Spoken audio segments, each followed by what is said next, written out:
love to talk about a historical oddity in Parshas Pinchas, and that's the oddity of what's called the Vav Ketia, the Vav that is cut off. So it says in the verse that the context of the portion in chapter 25 is that God spoke to Moshe, because what has Pinchas done? Pinchas has taken a spear and he has killed Zimri and Cosby, who were involved in fornication at the entrance to the tent, desecrating the tent. And Pinchas takes his sword and sticks it through both of them and kills them both. And the Torah tells us, Pinchas ben Elazar, ben Aaron, a Kohen, returned my wrath from the children of Israel, and he aroused my jealousy. He saved the Jewish people, so I did not destroy them in my anger. Therefore, therefore I say, God says to Moshe, I will give him my covenant of peace. I'll give him my covenant of peace. So what is a Briti Shalom? What's a covenant of peace? So the unusual thing here, first of all, nobody knows what does it mean to have a covenant of peace, but also the Vav in this text, there's a tradition is that the Vav is cut off. The Vav is cut off. So what does this mean? What does this mean that the Vav is cut off? Now, we'll see. Every time there's a scribal oddity, I love to look at the Baal HaTurim. And the Baal HaTurim tells us that this is not the only example in the Torah of a cut off Vav. The Baal HaTurim is obviously not wrong, but he is not reflective of our practice today. Our practice today is that this is the only Vav in the Torah that we have today that's cut off. But in the time of the Baal HaTurim, he tells us that there's another Vav that's cut off. So before we talk about this Vav that's cut off, and what do I mean by cut off? Meaning that the Vav is severed. A Vav is a letter that you make, like it's basically just a little head and then a long line. Hold on one second. Let me pause this because I see Joyce has a question. Hold on. Okay, so before we go into the why there's a severed Vav here, let's go to the other text in the Torah that has a severed Vav, and we'll compare the two. So it states in beginning of Bamidbar, chapter 1, verse 16, Ela Kruyei Ha'eda. These are the ones who were summoned by the community, the princes of the tribes of their fathers. Now the word Kruyei, it's written differently than the way it's read. It's read Kruyei, as though the third letter in that word is a Vav, but it's written Kuf Reish Yud. So that there, the Baal HaTurim says that Vav Ketia, the third letter, is not an example of what's called a Kri Uktiv, where it's read one way, written one way, and read the other. He says that it's just that the Vav of that word is written as though it's cut off. Meaning to say, what happens if you take a Vav and you cut it in half, then you get a Yud. So that's what the Baal HaTurim says is the Vav here. It's the Vav that's cut off. And so therefore it makes it look like it's written as though it's the Kriye instead of Kuruye. And so therefore we read it as Kuruye. And what's the reason? And the reason is because this is referring to the princes. And one of the princes is Zimri. And so therefore, since Zimri in our portion led a rebellion against Moshe, we cut off the Vav. Also, the Baal HaTurim says that when you call Korach, it's called Kriye. There too, also, Korach is written without the Vav. And so therefore, in our case here in chapter 1, the Vav is cut off. By Korach, it's completely omitted because there everybody was wicked. Here is just one person who was wicked. Now, in order to deal with this, by the way, this distinction between a Vav and a Yud, because a cut off Vav, you just cut it in half and it looks like a Yud. When we write the Torah today, there are a couple of things that we do to make sure that we're not going to confuse a Yud and a Vav. So one thing we do is the Vav is written a little bit longer than the other letters that don't have legs. meaning to say it's written a little bit longer so you don't confuse a vav with a yud. And even though the vav is written straight, the yud, the right side of the yud, the regel of the yud, the foot of the yud, as they say, is written, it has to be on an angle, it's slanted, so it's not straight, so we don't confuse it with the vav.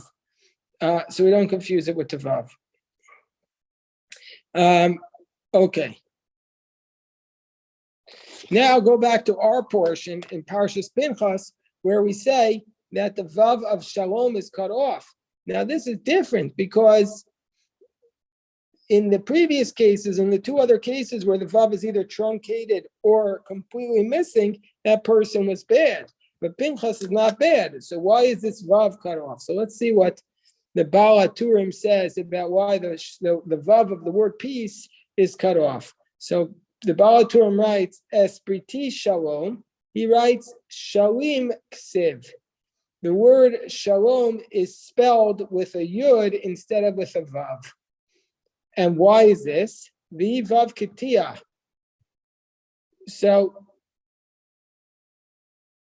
what is it coming to teach us? Kishahu Shalem. That the Kohen can only serve in the temple. If you take away the vav of shalom, you have shalem. And it's to tell us that a Kohen can only serve in the temple when he is shalem, when he does not have a physical blemish. So that's the first answer for why the Baal HaTurim says that the vav of shalom is severed. It's to tell us that the Kohen can only serve in the temple when he is without a physical defect. That's explanation number one. Alternative explanation is to say, Matana Shalema Ani Notenlo. Alternatively, Hashem is telling Pinchas, I'm giving you a complete gift. A complete gift. You're not getting a partial gift. The word shalom can also be read as shalem. I'm giving you a complete gift of peace, meaning to say that this includes 10 gifts in the temple and 10 gifts outside of the temple. We'll have to see what that means in a moment. 10 gifts in the temple and 10 gifts outside the temple. The priests usually get, the Kohanim usually get 24 gifts. So we'll have to come back to both these first two explanations. First explanation is only somebody who is a Kohen who is completely without blemish can serve in the temple. And explanation number two is to tell us that Pinchas was getting 20 gifts. Normally the Kohen gets 24 portions, so we'll see what this means. And then the third explanation of Vav Ketia is to say, this reminds us that Pinchas is the same person as Elijah.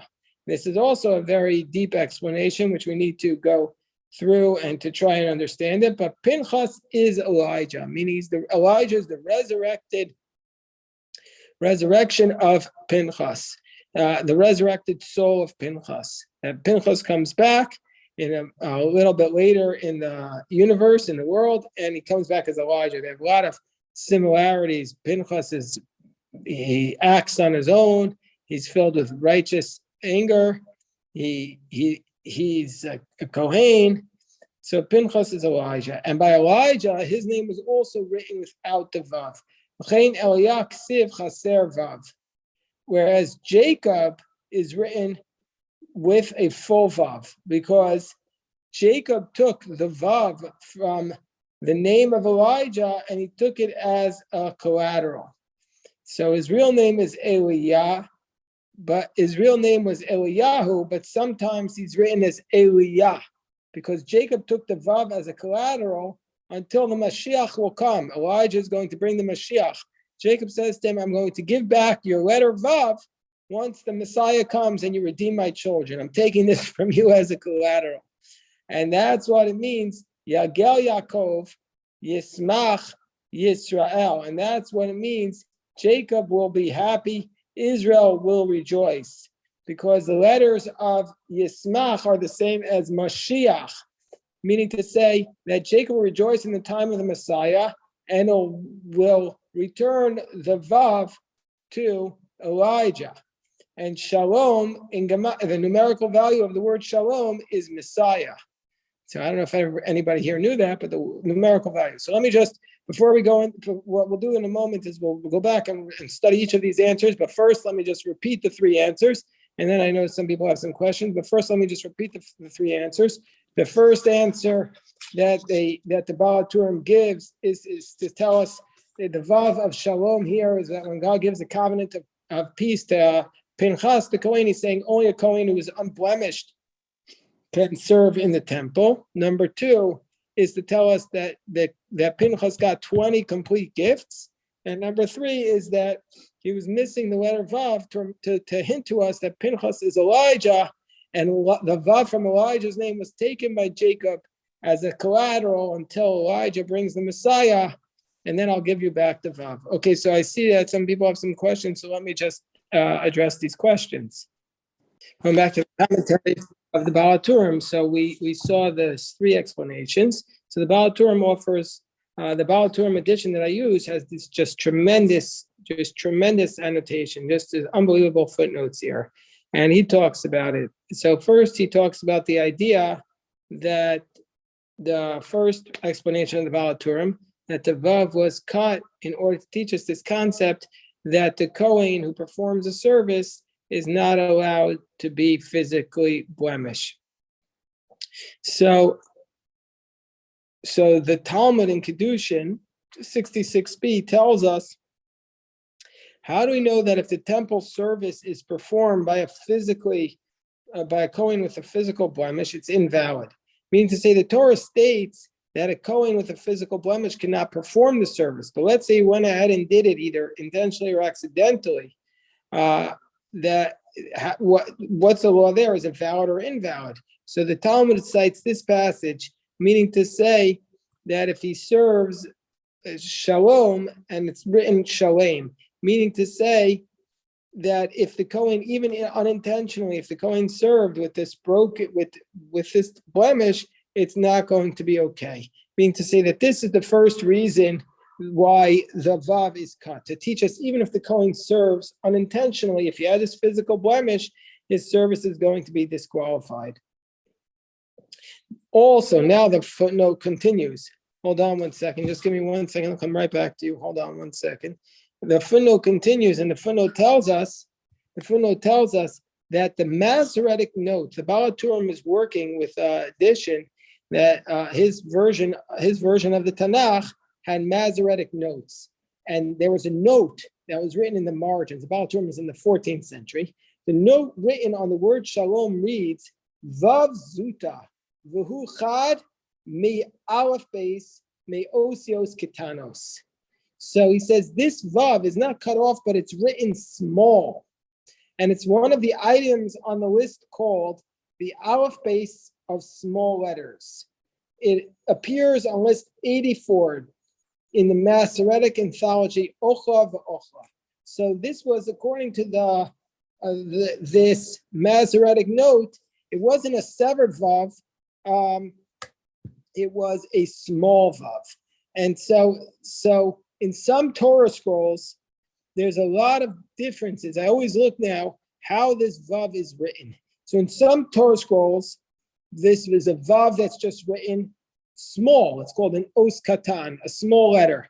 The Vav is not severed, it's just written small. In other Torah scrolls, the Vav is written regular size, but the leg of the letter is cut off from the head, meaning there's a break. And in other letters, the bottom of the letter is completely missing, so to be read as a yud. So the Baal HaTurim is reading it as the word shalim. So he follows approach number 3. Most of the Torahs that I see today are written with the leg severed. But even there, the way they sever the bottom, they make the vav so it's longer than a yud. So it's clearly a vav, and then they sever it at the bottom. So it's for sure kosher because you have a vav there. It's just the bottom of it is a little bit cut off. Okay. All right. So somebody had a question. Let me just pause here for a moment. The second idea, which the Baal HaTurim is telling us, is that it's to tell us that Pinchas was given these 20 priestly gifts, 10 gifts for you in the sanctuary and 10 in the outside the sanctuary. But this is problematic because the Talmud states that there were 24 priestly gifts. 24 priestly gifts. That's what the Gemara tells us in Bava Kama, 110b and Chulin 133b. So how do we get to 24? So there are 10 in the sanctuary, meaning 10 of these gifts to the Kohanim had to be eaten inside the temple courtyard. And then 4 were eaten in Jerusalem and 10 were eaten outside of Jerusalem. So why is the Baal HaTurim only mentioning 20 and not the other 4? So they say that was cut off fine. Now we come to the third approach, which we're talking about this concept, which I think is the most interesting of what the Baal HaTurim is saying, is that it's missing the Vav because because Pinchas is Elijah. Pinchas and Elijah are the same people. And also because Elijah had to give his Vav to Jacob as a collateral for the Messiah. So that's a very powerful idea. You say, what do we care about the broken Vav? It's telling us that the Messiah is contained within somebody who's filled with righteous anger, but at the same time is a little bit uncontrollable. And so therefore he has to give up his Vav to Jacob. So let's see what the footnote here says to help us understand it. The footnote here to help us understand this tells us as follows.